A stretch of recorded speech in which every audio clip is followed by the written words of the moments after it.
Poland, early 20th century, around 1924 AD. The convent corridors were already dark when the bell stopped echoing. Winter pressed its weight against the stone walls, and frost traced thin white veins along the narrow windows of the convent in Krakow. Inside, silence ruled. Not the peaceful kind, but the heavy silence that made even breathing feel loud. Sister Maria Faustina Kowalska knelt alone in her cell. She was only in her late teens, newly entered into religious life, unknown to the world, unnoticed even within her own order.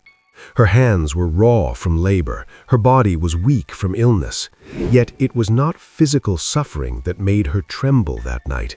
It was something else, something she could not yet name. Faustina had learned early to doubt herself. Raised in poverty, with little education, she often believed she was unworthy even of prayer. Her superiors corrected her harshly. Some thought she was too fragile, too simple-minded. And yet, the silence in her soul kept breaking open again and again, as if something unseen was pressing toward her. That night, as the convent slept, the air in her cell changed. She later wrote that it happened suddenly, no warning, no preparation. One moment she was praying, the next, the darkness around her deepened into something vast and alive. The walls seemed to fall away, the floor beneath her feet no longer felt solid, and then, without moving, she was no longer there. Faustina felt herself drawn downward. There was no fire at first, no screaming, only a suffocating absence, as if all hope had been stripped from existence itself. The darkness was not empty, it was crowded, pressing from every side, and within it she sensed countless presences, aware of her, watching. Fear seized her chest so tightly she thought her soul might tear apart.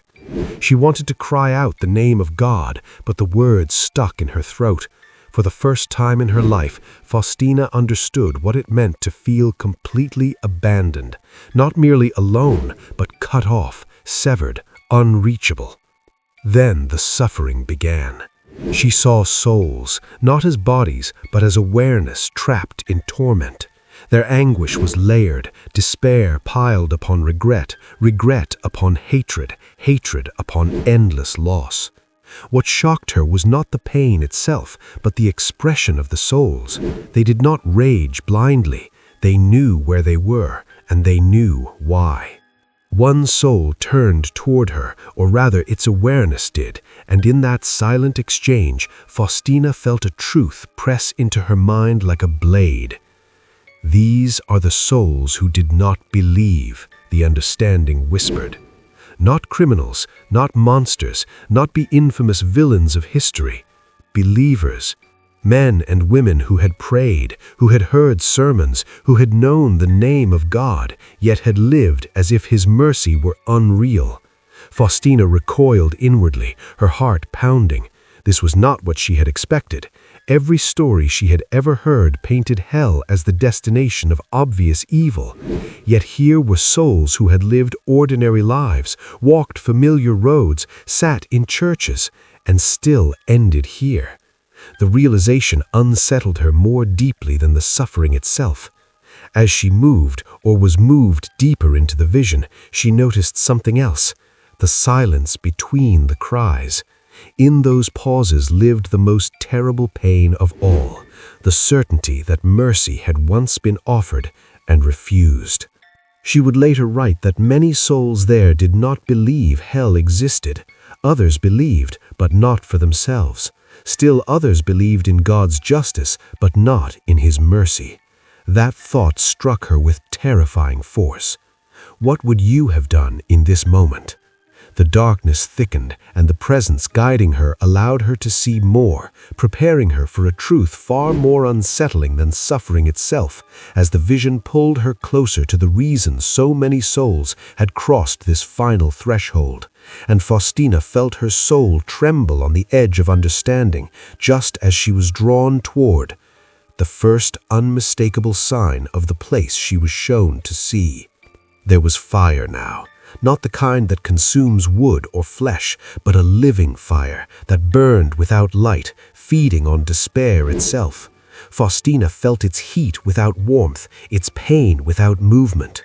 It did not destroy, it preserved, locking each soul into the full awareness of what had been lost forever.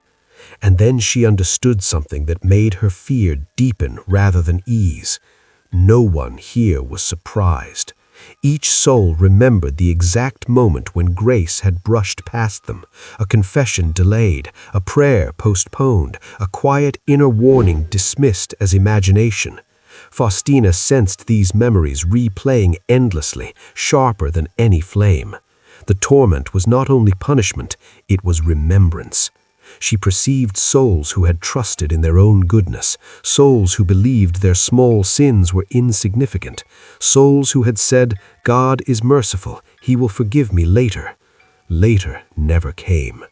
The guiding presence allowed her to feel the inner logic of the place. Hell, she realized, was not chaos, it was consequence. Each soul remained fixed in the decision it had clung to in life, a refusal to trust mercy fully, a choice to keep control rather than surrender. One truth echoed again and again through the darkness. The greatest suffering was not pain, it was the absence of hope. In life, hope was always near. In death, it was gone. Faustina felt herself weakening under the weight of it. Her soul recoiled, crying out inwardly that humanity did not understand this danger, that people spoke of mercy without believing it required trust, humility, repentance. She sensed how easy it was to drift, not into hatred of God, but into indifference, not into rebellion, but into delay. 1,000 small refusals, barely noticed, slowly forming a wall the soul could no longer climb. Could you face this truth yourself? The presence pressed the lesson deeper, not with words, but with clarity so sharp it felt like pain. Many souls here did not reject God outright. They simply refused to believe His mercy applied to them, or demanded mercy on their own terms. As the vision continued, Faustina felt herself being lifted, drawn upward, away from the depths, carrying with her the weight of what she had seen. The fire receded, the darkness thinned, and just before the vision released her, one final understanding settled into her soul. The reason she had been shown this place at all, the message she would be commanded to carry, the truth that would define her life and mission as she returned to her cell with tears on her face and a heart forever marked by the knowledge that silence would be the most dangerous enemy of all. Faustina found herself back on the cold floor of her convent cell. Dawn had not yet come. The candle beside her had burned low, its flame trembling as if it too had witnessed something unspeakable. Her body shook, not from cold, but from the burden of what she now carried. She wept, not for herself, but for the world. What haunted her most was not hell's fire, but its avoidability. She understood now why she had been shown this vision, not to frighten, but to warn, not to condemn, but to reveal the urgency of trust. Souls were not lost because mercy was absent, they were lost because mercy was refused. In the days that followed, Faustina struggled to speak of what she had seen. Who would believe a young, sickly nun with no education? Even she feared she might be deceived. Yet the message returned again and again in prayer, pressing on her conscience with gentle insistence. Humanity did not fear sin anymore, but it also no longer trusted forgiveness. And so people delayed. Faustina would later write in her diary that the sin which condemns most souls is not hatred of God, but lack of trust in His mercy. A quiet despair disguised as self-reliance, a belief that one must save oneself or not be saved at all. This truth reshaped her life. She endured ridicule, doubt, physical suffering, yet she obeyed the call placed upon her to speak of divine mercy not as an abstract idea, but as a lifeline, urgent, personal, and real.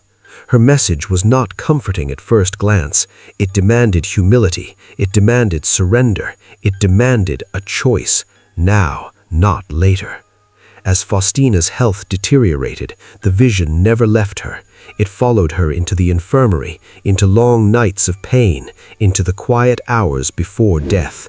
She knew her task was nearly complete, but the warning would outlive her. She died young, unknown to the world she tried to save, yet her words remain. Not because hell is crowded, but because heaven waits for trust. Share your thoughts in the comments below. And as the screen fades to silence, remember this: the most terrifying possibility is not that God refuses mercy, but that a soul refuses to believe it needs it. If this story moved you, consider leaving a like, sharing your reflection, and following the channel for more forgotten truths hidden in history's shadows.